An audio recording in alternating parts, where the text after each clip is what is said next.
అండి నిన్న మనం 5 మినిట్స్‌లో 4 మడతల్లో బ్లౌజ్ ఎలా కట్ చేసుకోవాలో చూసాం కదా!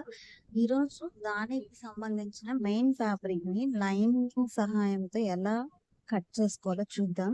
ఫస్ట్ అయితే 4గా మడత వేసేసుకొని మెయిన్ ఫ్యాబ్రిక్ నార్మల్‌గా మనం ఎలా కట్ చేసుకుంటామో అలా హ్యాండ్స్ కట్ చేసేసుకోవాలి.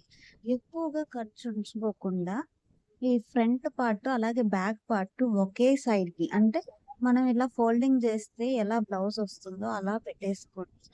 లేదంటే మీకు ఎలా అడ్జస్ట్ అయితే అలా పెట్టేసుకోండి. ఇలా పెట్టుకుంటే క్రాస్ బెల్ట్స్ కూడా కరెక్ట్‌గా బ్లౌజ్‌కి వచ్చేస్తాయన్నమాట. క్రాస్ బెల్ట్స్‌లకి ఇబ్బంది లేకుండా. చూడండి ఇక్కడ హ్యాండ్స్ వైపుకి కట్ చేస్తున్నారు కదా! ఇటు సైడ్ క్రాస్ బెల్ట్స్ వచ్చేస్తాయి. నార్మల్‌గా మనం ఫస్ట్‌లో ఫోర్ ఫోల్డింగ్‌లో ఎలా కట్ చేసామో అలానే అన్నమాట ఇక్కడ కూడా.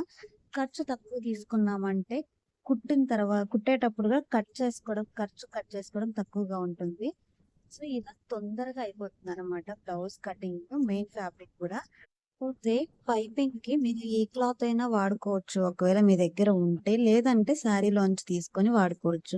ఇప్పుడైతే ఎక్కువ పైపింగ్ క్లాత్స్ వాడుతున్నారు కాబట్టి ఇబ్బంది